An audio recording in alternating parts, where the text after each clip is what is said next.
شانتيه، كوباية من السكر البودر، نص كوباية من الحليب البودر، عندي فانيليا سايلة، عندي اسانس جوز هند بتجيبيه من عند العطار. تعالوا نحضر احلى سوبيا في البيت، حاجة نضيفة ومضمونة، مش زي اللي بنجيبها برا، بقت عبارة عن مية يعني بصراحة. هاحط طبعًا، انتِ لو عندِك حاجة واسعة وعايزة تقلبي كل الحاجات البودر على بعضها وبعدين تنخليها برضه عادي، ليكِ مطلق الحرية يعني.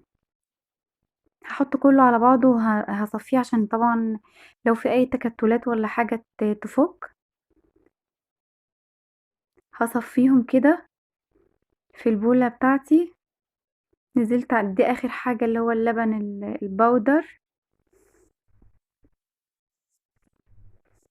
هاصفيهم.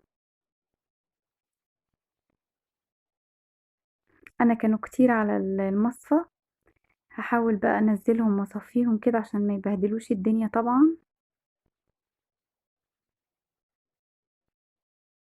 أنا فرشت فوطة تحتيهم عشان كده لازم يوقّعوا.